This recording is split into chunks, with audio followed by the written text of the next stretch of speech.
had lunch together, we had meetings together, along with his very capable staff.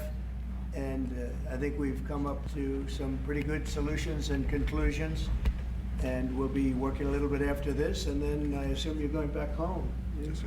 This is a quick stop, in and out. But we appreciate you being here, and we are a friend of Israel, as you know. I would say that I'm by far the best president that Israel has ever even thought of seeing. And it's an honor to be so, and to be so thought of. And many friends in Israel, they are not in an easy area. It doesn't go easy, but we are helping them. And likewise, they've been helping us very much. And so we'll see how it all works out. But we had great discussions today, I think, on the obvious subject of Iran, and also the less obvious subject with respect to Israel, and that's trade. And I think the Prime Minister is going to tell you a little bit about trade and what they're doing for the United States. So I want to thank you all for being here. Thank you very much. And Thank you. Benjamin, thank you very much. Thank you, Thank you, Mr. President. Thank you, Don. Thank you. Mr. President, I want to first thank you for inviting me again to the White House. You've been a remarkable friend of the State of Israel. You stand by us. You're standing with us. You are a great, great champion of our alliance. And you actually do the things that you say you do. And I think that people respect that enormously. I certainly do, and the people of Israel do, and I think the Jewish people do as well. We just saw your representative in the Department of Justice fighting anti-Semitism, standing up for Israel in international forums. I just want you to know from the heart, it's deeply, deeply appreciated. As you said, we had the opportunity to talk today about many subjects. First, if I can mention tariffs, it's a subject of some interest today. I can tell you that I said to the President a very simple thing. We will eliminate the trade deficit with the United States. We intend to do it very quickly. We think it's the right thing to do. And we're going to also eliminate trade barriers, a variety of trade barriers that have been put up unnecessarily. And I think Israel can serve as a model for many countries who ought to do the same. I recognize the position of the United States. It says, you know, we're allowing other countries to put tariffs on us, but we don't put tariffs on them. And, you know, I'm a free trade champion, and free trade has to be fair trade. And I think that's basically the position that you've put forward, Mr. President. We are going to eliminate the tariffs, and rapidly. I had the opportunity to speak to Secretary Lutnick yesterday. We talked about how we could effect this quickly, and I hope to bring a solution very quickly. We're not talking about intentions. We're not talking about you know, just words. We're talking about results. And those results are going to come back. So that's the first. Thank you very much. It's very nice. Thank you. Thank you. Mr. President, what about the hostages deal? Well, What about the hostages? Let him I didn't finish. finish. Okay. I'm going to begin. We spoke about not only the hostages, but about Gaza.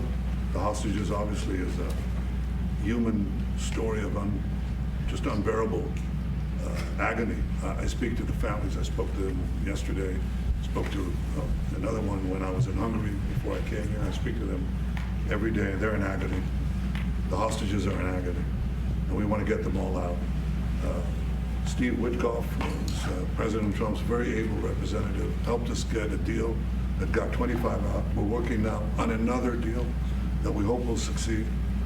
And we're committed to getting all the hostages out, but also eliminating the evil tyranny of Hamas in Gaza, and enabling the people of Gaza to freely make a choice to go wherever they want. I mean, they should have that choice. And the President put forward a vision, a bold vision, which we discussed as well, including the countries that might be amenable and are amenable to accepting Palestinians of their free choice if they choose to go there. And I think that's the second thing that we discussed. But the hostages came right on top. We also discussed the situation in Syria. We've had neighborly relations with Turkey that have deteriorated, and we don't want to see Syria being used by anyone, including Turkey, as a base for attack in Israel. Turkey is a country that has a great relationship with the United States. The president has a relationship with the leader of Turkey. We discussed how we can avoid this conflict in a variety of ways, and I think we can't have a better interlocutor than the President of the United States for this purpose. And of course, we also discussed Iran. Look, we're both united in the goal that Iran does not ever get nuclear weapons. If it can be done diplomatically in a full way, the way it was done in Libya, I think that would be a good thing. But whatever happens, we have to make sure that Iran does not have nuclear weapons. That's the end of my speech. Mr. President, We're having direct talks with, wait. We're having direct talks with Iran. And they've started, it'll go on Saturday. We have a very big meeting and we'll see what can happen. And I think everybody agrees that doing a deal would be preferable to doing the obvious. And the obvious is not something that I want to be involved with, or frankly, that Israel wants to be involved with if they can avoid it. So we're going to see if we can avoid it. But it's getting to be very dangerous territory. And hopefully those talks will be successful. And I think it would be in Iran's best interest if they are successful. We hope that's going to happen. And we had just a lot of good talks on a lot of things. I appreciate very much what you said about the tariffs. We've been ripped off and taken advantage of by many countries over the years, and can't do it anymore. Just can't do it anymore. Can't be the stupid people anymore. And it's all because of the people that sat in the seat right here. Not your seat, but this seat. They allowed things to happen to our country that they shouldn't have allowed to happen on trade and other things, many other things. I mean, look at what's happened with our last president, where he allowed millions of people to come into our country with an open border. Who would want an open border? How stupid is that? But he allowed millions and millions of people, and of the millions, and I think it was 21 million people, but let's say 3 of them were serious criminals, serious murderers and drug dealers and gang members and people from jails. All the jails emptied out right into our country, right along the open border on Mexico, generally the Mexico. They came in from Canada too, by the way, a lot. But generally speaking, on the southern border. And what a shame it is that we are now working very hard to get them out, get the criminals out, get the murderers out, the drug dealers, the mentally insane, get them out. They dropped the mentally insane in our country too. And this was all done by the Biden administration. It's a disgrace that we have to work so hard. And then we have judges that try and protect these people. But they didn't protect us when the people were being let in. But to get them out is never easy with these people. So I think we're doing a great job. The border is the best it's ever been. It's even as strong as it was. I had a great, solid border. I think it might even be tougher right now and stronger. So people are coming into our country, but they're coming in legally. We have a legal process, and we have that moving along properly because we need people to come into our country, but we want people that can love our country and cherish our country. So that's where we are. And with that, any questions? Mr. President, the European Union back into the markets today, and would you be open to a pause in tariffs to allow for negotiations? Well, we're not looking at that. We have many, many countries that are coming to negotiate deals with us, and they're going to be fair deals. And in certain cases, they're going to be paying substantial tariffs. There'll be fair deals. As you know, I spoke this morning with the Prime Minister of Japan, and we had a very good conversation. They're coming. And I said, one thing, you're going to have to open up your country because we sold no cars, like 0 cars in Japan, and they sold millions of cars into our country. They don't really take our agriculture, a little bit of it just to keep us slightly happy, but they don't take what they're supposed to be taking. So we have a great relationship with Japan. We're going to keep it that way, but they're coming in to meet, and other countries are coming in. With China, as you know, against my statement, they put a 34% tariff on above what their ridiculous tariffs were already. And I said, if that tariff isn't removed by tomorrow at 12 o'clock, we're putting a 50% tariff on above the tariffs that we put on. So they've gone for years. They've become a rich country because of people, again, that were in the White House that allowed this to happen. Hundreds of billions of dollars a year they'd make on us on trade, and it shouldn't be that way. And I have a great relationship with President Xi. I hope it's going to stay that way. I have great respect for China, but they can't do this with just, we're going to have one shot at this, and no other president's going to do this, what I'm doing. And I'll tell you what, it's an honor to do it because we have been just destroyed, what they've done to our system. You know, we have $36 trillion of debt for a reason. And the reason is that people allowed it to get that way. So we'll be talking to China. We'll be talking to a lot of different countries. And I think, you know, if we can make a really fair deal and a good deal for the United States, not a good deal for others. This is America first. It's now America first. And we didn't put America first. We put America last. The people that were in the Oval Office put America last, and we're not going to stand for it. Yeah.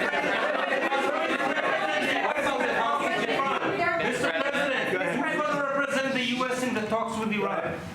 Two questions. Do you expect any of these deals to be made before April 9th? And secondly, there have been some mixed messages from your administration. You're talking about negotiations, and yet others in your administration are saying that these tariffs are actually permanent.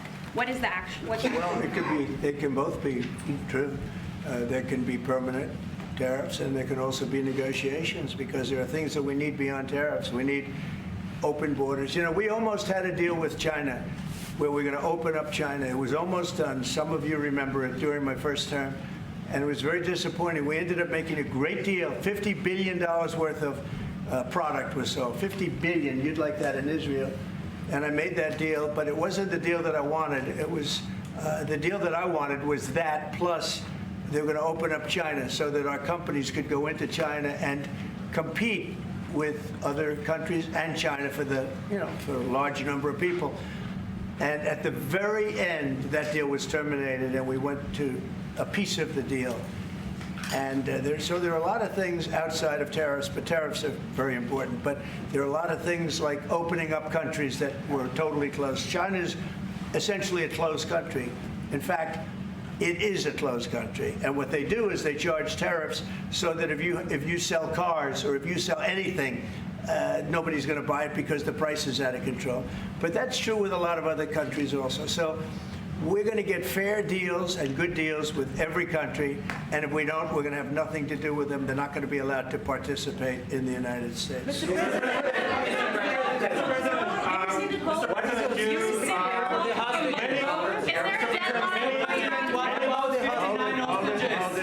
President, Relax, we have time. This gentleman is all day long. Mr. President, thank you for the chance. Many of Palestinian Americans who voted for you and not for Biden because you've promised them to end the war in Gaza. Very honored by that vote, too. The war is still going on and there's no hostage deal. Do you have any update on that? Well, I'd like to see the war stop, and I think the war will stop at some point that won't be in the too distant future. Right now we have a problem with hostages. We're trying to get the hostages out. We got quite a few of them out, but it's a long process. It shouldn't be that long. We have a big problem that we've done. I think I'll ask Pete to maybe talk about it for a second, because a lot of people are asking. The Houthis, we've been very tough and very successful militarily. We've really damaged them badly. These were people shooting down ships and other things, by the way, flying objects like airplanes. And we've put a major hurt on the Houthis, which nobody's been able to do. We've really hit them hard, and they know it, and they don't know what to do. And it's every night, night after night. And we've gotten many of their leaders and their experts. They're experts on missiles. I mean, they actually make missiles. Nobody thought that.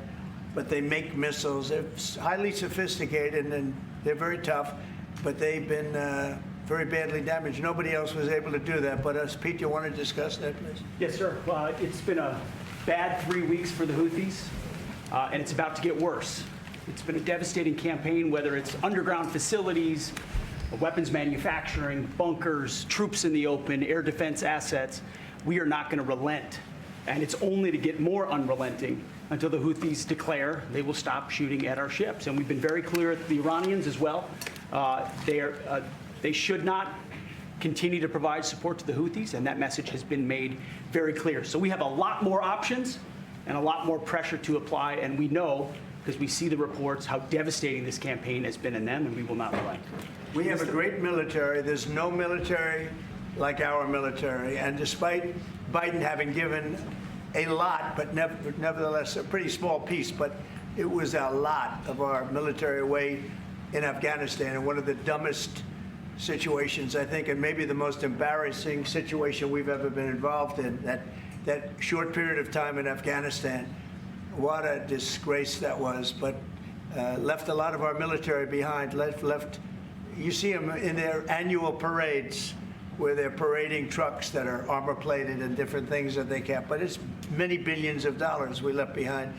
But despite that, we have a tremendous military. That was a very small portion because we rebuilt the military during my first term, and we have great things happening with our military. We also essentially approved a budget, which is in the facility, you'll like to hear this, of $1 trillion, $1 trillion, and nobody's seen anything like it. We have to build our military, and we're very cost conscious, but the military is something that we have to build, and we have to be strong because you got a lot of bad forces out there now. So we're going to be approving a budget, and I'm proud to say, actually, the biggest one we've ever done for the military. We're cutting other things that were under DOGE, but under a lot of other. When you look at a woman getting $2 billion for environmental, and it had nothing to do with environmental, and they had $100 in the bank, and they give her $2 billion. Many of those cases, all that stuff is going to be cut out. But we are getting a very, very powerful military. We have things under order now, the likes of which we've never had before. We've never had the kind of aircraft, the kind of missiles, anything that we have ordered. And it's in many ways too bad that we have to do it, because hopefully we're not going to have to use it. But the military is very, very powerful, and it's going to remain that way. How do you...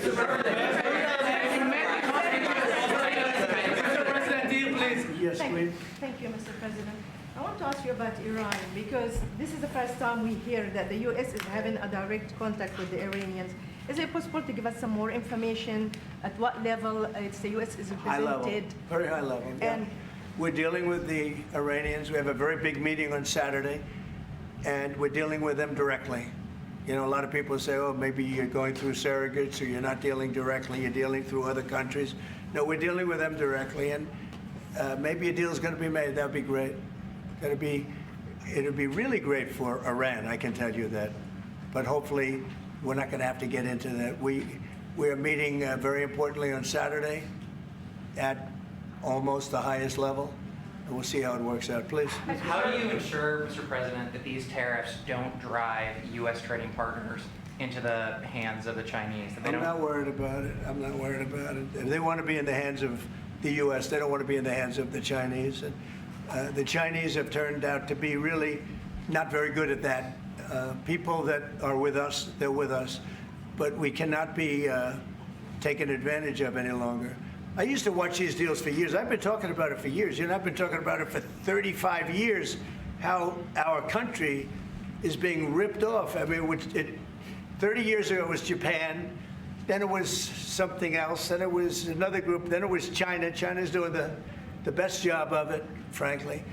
And it's just not going to happen, not going to happen. Mr. President, you said it The EU has said that they have offered zero for zero tariffs on cars and industrial goods. Is that not enough? Well, the EU, no, it's not.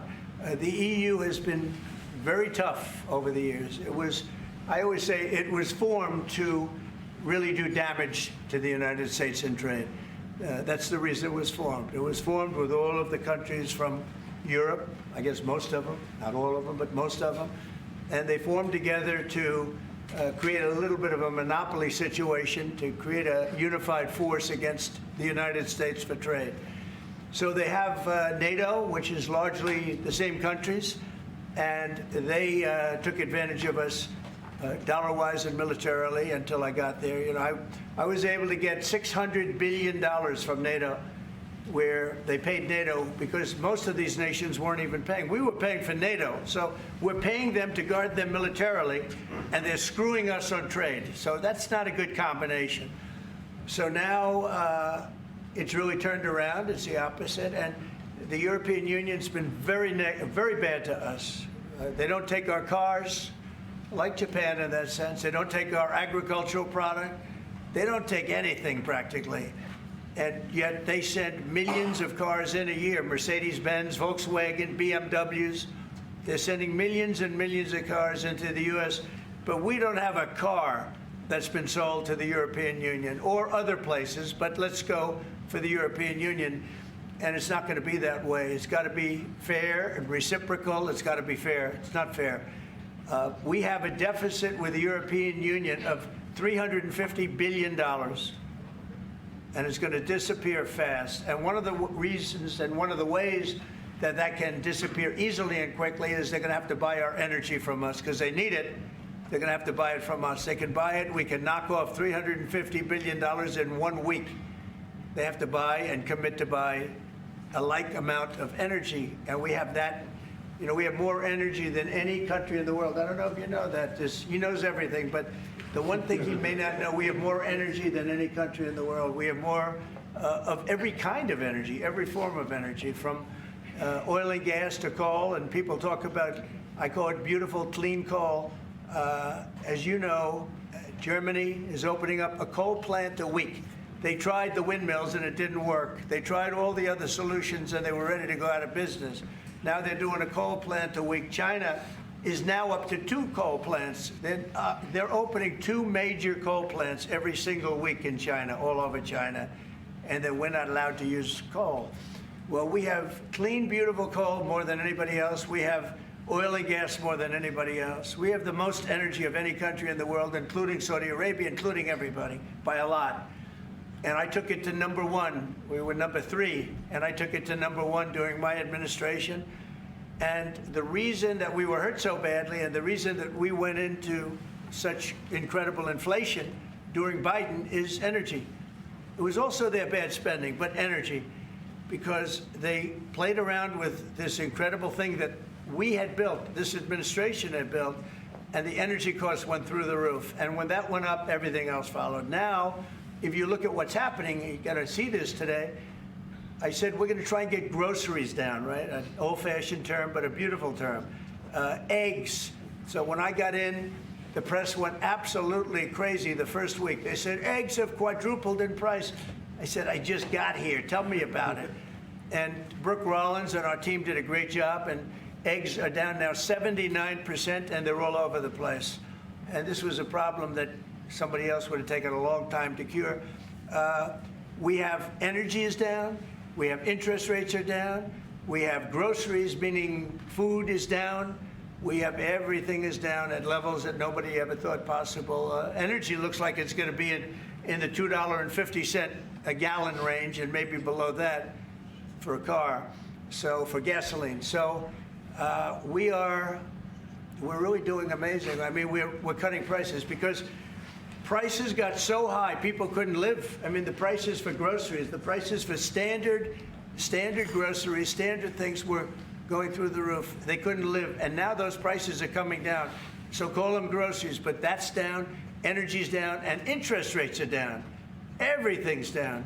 And the interest rates, the beauty there is when we refinance debt, you know, debt's become such a big factor in this country. We're going to start paying debt off with tariffs and other things. But it's such a big factor because the interest rate's so high.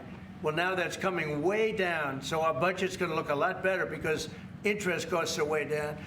And I guess I've done that.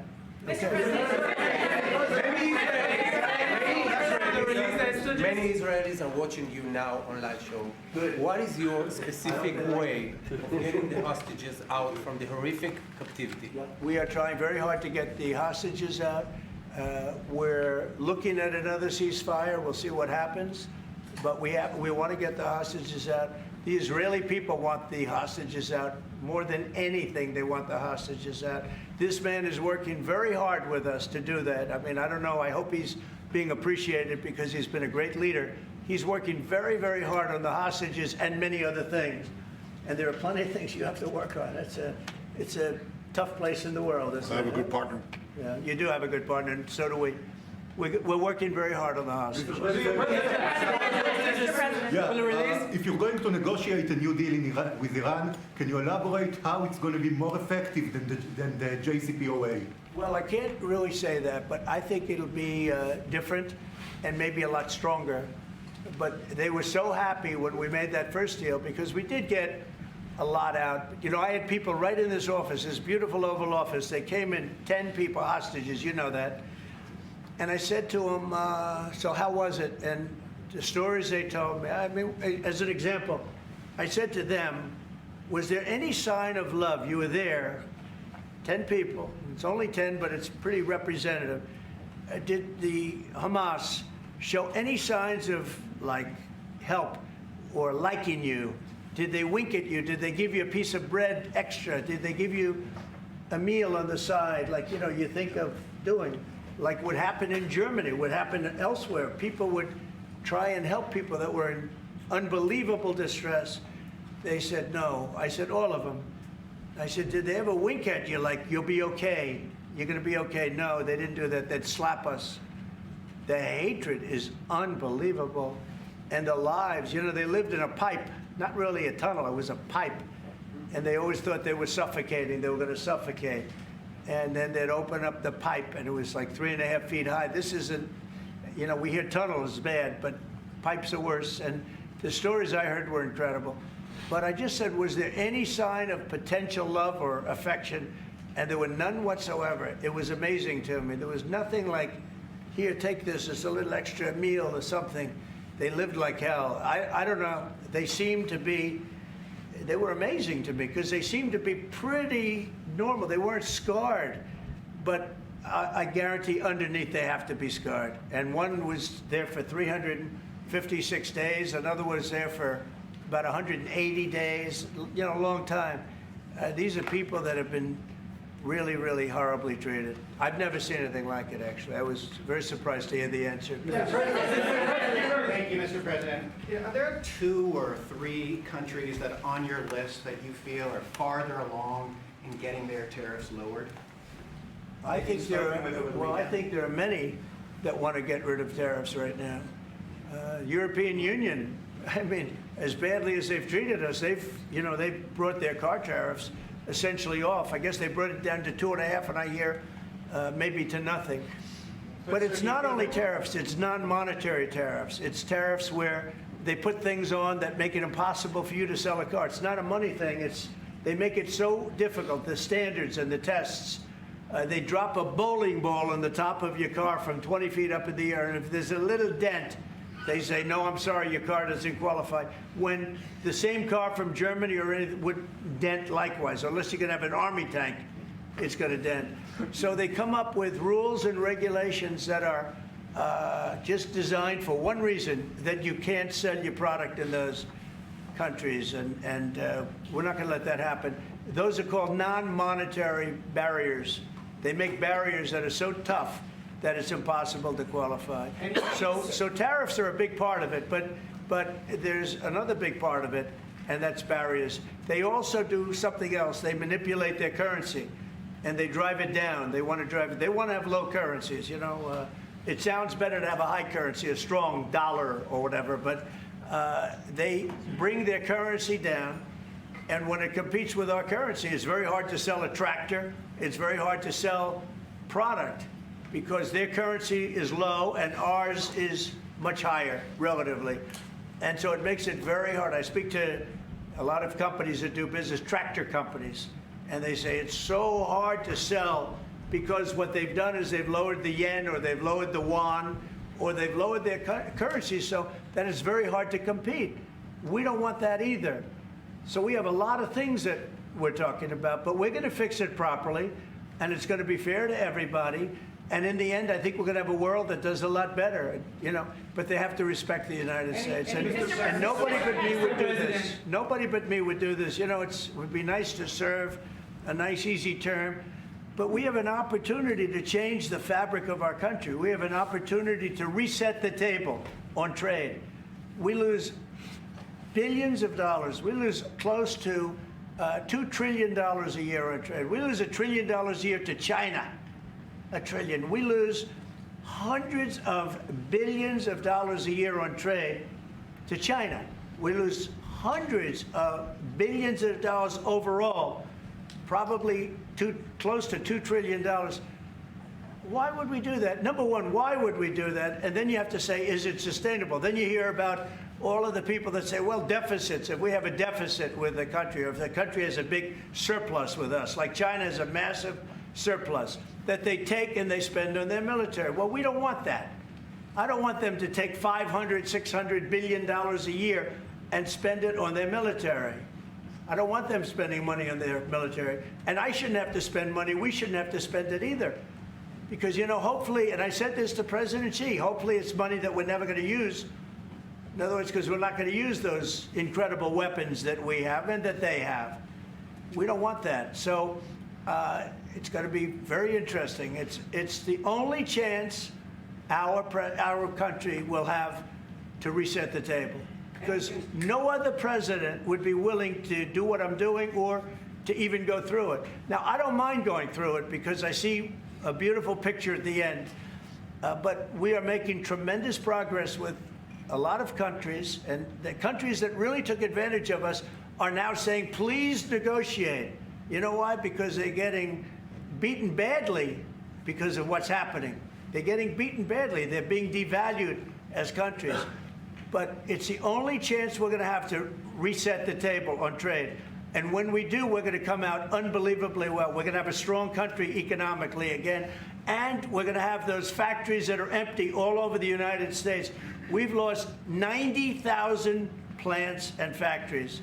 Think of this, 90,000, you wouldn't think it's possible. 90,000 plants and factories since NAFTA, which was, by the way, the worst trade deal ever developed, ever had by any country anywhere, NAFTA. And I terminated NAFTA. Everybody said it would be impossible. And I terminated it through Congress. We terminated it. You had to get it through Congress. It was a trap. It was a horrible thing, and we got it done. And we went to the USMCA, which was much better. The problem is they cheat. They cheat like crazy. Canada cheats, Mexico cheats, just one of those things. But we are resetting a table, and we're going to have great trade, and we're going to have a very strong country. Our country is going to be at a level that has maybe never been, or maybe, you know, our country was the strongest, believe it or not, from 1870 to 1913. You know why? It was all tariff-based. We had no income tax. Then in 1913, some genius came up with the idea of let's charge the people of our country, not foreign countries that are ripping off our country. And the country was never that kind of wealth. We had so much wealth, we didn't know what to do with our money. We had meetings, we had committees, and these committees worked tirelessly to study one subject. We have so much money. What are we going to do with it? Who are we going to give it to? And I hope we're going to be in that position again.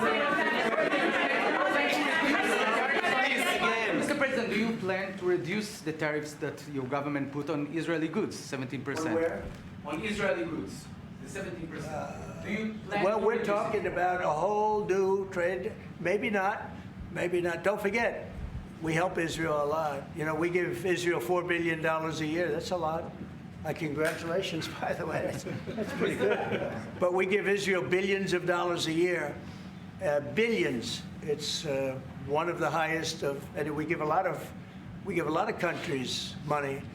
You wouldn't believe if I said we give Afghanistan a lot of money, didn't it? Because that was a Biden deal, another Biden deal. Not only did he embarrass us with that, but they give them billions of dollars, Afghanistan, right? So, but no, we take good care of our friends, and we don't take care of our enemies. We're not taking care of our enemies anymore, but we do take care of our friends. Mr. Berman for the Times of Israel.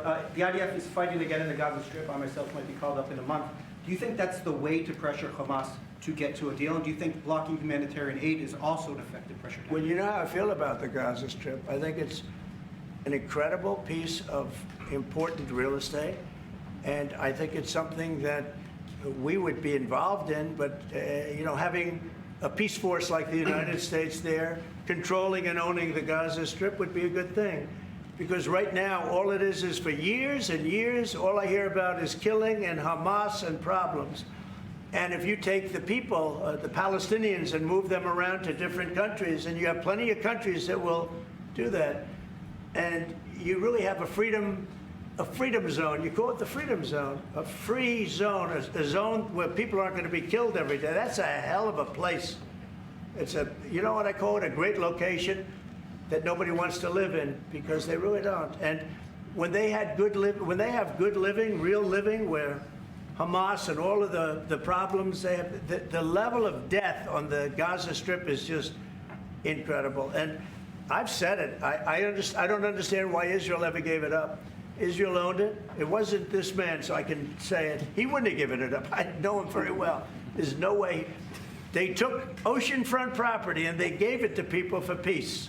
How did that work out? Not good. Is the immigration, sorry, Mr. President, is the immigration plan still on the agenda? Which immigration? From Gaza. From Gaza. All it is a concept that I had that I think is good, and now people are copying it. You know, maybe you want to tell. People are talking about the Trump plan. Gee, why don't we do that? Would you like to answer that question? I think what the president talked about is, first of all, to give people a choice. You know, Gazans were closed in. And every other place, including in arenas of battle, I mean, whether it's Ukraine or Syria or any other place, people could leave. Gaza was the only place where they locked them in. We didn't lock them in. They're locked in. And what is wrong with giving people a choice? Now, we've been talking, including over lunch, about some countries, I won't go into them right now, that are saying, you know, if Gazans want to leave, we want to take them in. And I think this is the right thing to do. If you give, you know, it's going to take years to rebuild Gaza. In the meantime, people can have an option. The president has a vision. Countries are responding to that vision. We're working on it. I hope we'll have good news for you. I will say people really do love that vision. It's a long-term vision, but so importantly is to have that be a safe field, because you're right smack in the middle of the Middle East. You're right along Israel. It should have never, ever been given away. It shouldn't have been given away by Israel. I don't know why they did it. I mean, I do know why, because they were promised peace, but that didn't work out too well, because it's one of the most dangerous pieces of land anywhere in the world. Gaza is one of the most dangerous places in the world. So they gave it away for good intention, and it didn't work out that way. And a lot of people like my concept, but, you know, there are other concepts that I like too. And there are some concepts I don't like. You know what I don't like? The way it is now. Because right now it's a dangerous death trap, Gaza. Yeah. Thank you, sir. Can you talk a little bit about your potential meeting with Vladimir Putin? Do you still plan to meet with him? Could that happen in Saudi Arabia? And maybe you could elaborate as well a little bit on not providing tariffs on Russia, sir. So the reason we're not talking about tariffs with Russia is because we're not doing business essentially with Russia, because they're in a war. And I'm not happy about what's going on with the bombing, because they're bombing like crazy right now. They're bombing. I don't know what's happening there. That's not a good situation. So we're meeting with Russia. We're meeting with Ukraine. And we're getting sort of close. But I'm not happy with all the bombing that's going on the last week or so. Horrible. It's a horrible thing. It's a horrible thing. Can countries negotiate to get below 10%? In terms of tariffs? In terms of tariffs, yes. Look, we've been ripped off and taken advantage of for 40, 50, 60 years. And the reason we got ripped off and the way they did it was tariffs. They would charge tariffs, massive numbers of dollars. And when you look at China, when I took over, it was at $507 billion they were making. I call it making. A lot of people say, oh, it doesn't mean anything. Having a surplus means a lot, in my opinion. It's almost like a profit or loss statement. And when I took over, it was $507 billion that China was, this is originally, first term. And we were very, very tough on them, because they were taking that money and they were building a military with it. Then when Biden came in, he let him get away with murder. He had no idea. I'll tell you what, that man had no idea what was happening, whether it was the border or China or anything else. He had no idea what was going on. And they went wild. China went wild. And the money they make is ridiculous, okay? It's just not going to happen. And hopefully we'll get along with China. If we do, that's great. And if we don't, that's okay too. But we can't let that continue, because that's an abuse. They abused the poor people that sat in this seat. That poor Biden, he was abused by them. They took advantage of him. And I'm surprised, you know, they have smart people. They were radical left lunatics, but they're smart. I'm surprised they'd allow that to take, you know, to happen. But we are going to bring great trade, and we're going to be fair to other countries. And I will say this, virtually every country wants to negotiate. If I didn't do what I did over the last couple of weeks, you wouldn't have anybody wants to negotiate. We would have gone to these countries, you want to talk? And they, well, we don't want to talk. Now they're coming to us. They're offering things like even Bibi, and this is unrelated because it's a different kind of a relationship, but he started off our conversation today that he's cutting all of the tariffs, he's cutting everything, he's going to get down to a free base, he's going to do things that, in all fairness, other countries, if they said that, would have never even thought about doing it. Now they're offering things to us that we would have never even thought of asking them for, because they're experiencing a lot of hurt. And the hurt is that they've taken advantage of us, and we finally fought back. Tariffs will make this country very rich. We're rich anyway, but we're rich in a certain way. We have $36 trillion in debt. I want to get rid of it, and we can do it quickly with proper deals. So when countries don't allow us to sell our product, but we allow them to sell their product, when they charge us massive amounts of money for the privilege of going into their country, those days are over. Okay. Sir, go ahead. Me? Sir? Me? Yeah. Thank you, Mr. President.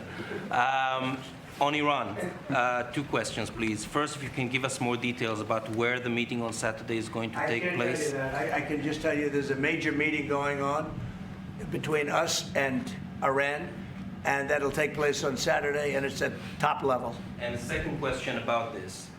A lot of people think that those talks are not going to lead anywhere because the Iranians will never give up. Sure. I think that's a possibility too. If diplomacy fails, is the United States, under your leadership, ready to take military action to destroy the Iranian nuclear program and remove this threat? I think if the talks aren't successful with Iran, I think Iran is going to be in great danger. And I hate to say it, great danger, because they can't have a nuclear weapon. So is that a yes? You know, it's not a complicated formula. Iran cannot have a nuclear weapon. That's all there is. So Can't have it. Ready? Right now, we have countries that have nuclear power that shouldn't have it. But I'm sure we'll be able to negotiate out of that, too, as part of this later on down the line. But Iran cannot have a nuclear weapon.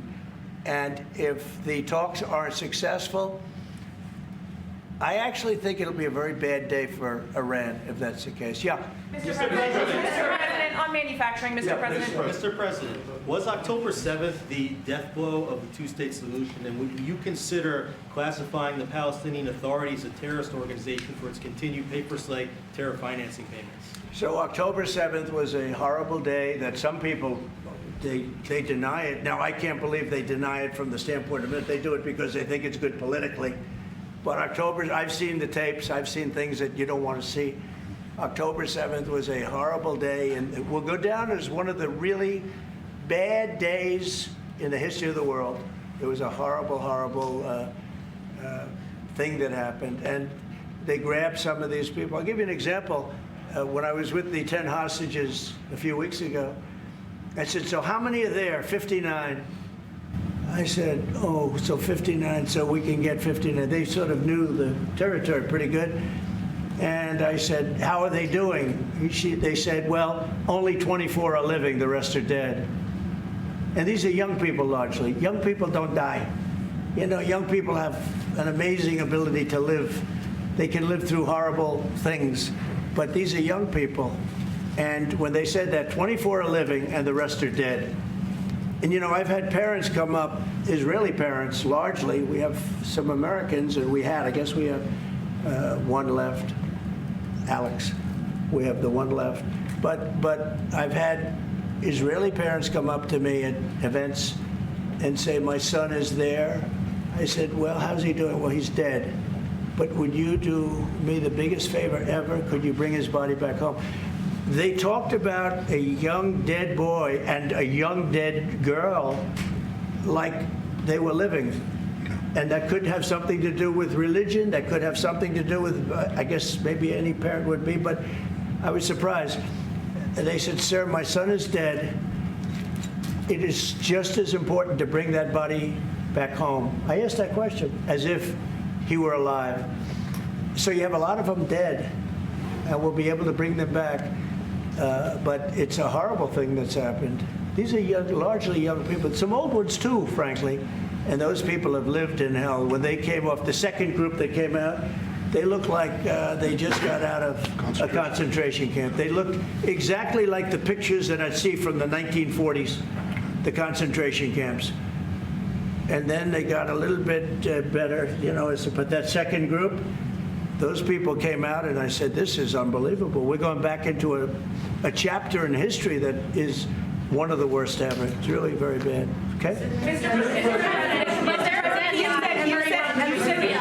President, thank you. You've said it could take 2 years to get American manufacturing fully up to speed in response to these tariffs. What happens in the meantime? Should Americans be prepared potentially for years? Yeah, I'll tell you what happens. We have now $7 trillion. Think of this, $7 trillion of commitments from companies wanting to go in, from Apple to many, many companies. But that takes time. Many from Taiwan. What? It takes time to Of course it takes time. Well, are you asking me a question, or are you telling me? Yeah, it takes time. You know, you got to build a thing called a factory. You have to build your energy. You have to do a lot of things. I'm giving them energy. You know, we're going to let them build their own power plants. They'll be their own. Essentially, they're going to be in charge of the power plant because our power is not reliable enough. You have a grid that's old and susceptible to a lot of things, including bombing and weather and a lot of other things. And we're going to give them record timing in terms of approvals of electric plants. Most of them want to build electric plants. We need massive amounts of electricity if we're going to compete with China and others. And interestingly, we're way ahead right now in the AI race with China. But the way we lose that race is if we can't give them electric. But we have more plants being built. We have everything. We're doing so great. And we want to keep it that way. And tariffs will be an important part of it. But one of the other things, Lee Zeldin's doing a fantastic job, head of environmental protection. And he's doing very rapid approvals for people to get, for big companies that are going to build a plant that's going to cost billions of dollars. And we're going to get them their approvals. They have to be environmentally perfect, everything good, but they're going to be in record time, a matter of months versus a matter of many, many years. Okay? But in the meantime, Lisa Rosowski from Haaretz. Turkey claims it will stabilize the situation in Syria. Turkey? Yeah. Israel doesn't want Turkey to influence Syria. What do you think? Do you think Turkey's influence in Syria can actually make it a better, more peaceful country, or vice versa? Well, I have great relations with a man named Erdogan. Have you heard of him? Yeah. And I happen to like him, and he likes me, and I know the press will get very angry. He likes Erdogan, but I do, and he likes me, and we've never had a problem, and we've gone through a lot, and we've never had a problem. We've always gotten, as you remember, we got our minister back from Turkey. You remember that? And this was a big deal at the time. And we got him back. And I told the prime minister, I said, just, Bibi, if you have a problem with Turkey, I really think I'm going to be able to work it out. You know, I have a very, very good relationship with Turkey and with their leader. And I think we'll be able to work it out. So I hope that's not going to be a problem. I don't think it will be a problem. Now, with that being said, I believe it was Turkey, and I said that to him. I said it. I said, congratulations. You've done what nobody's been able to do in 2,000 years. You've taken over Syria with different names, but same thing. I said, you've taken it over. He's taken it over through surrogates. He goes, no, it was not me. I said, it was you.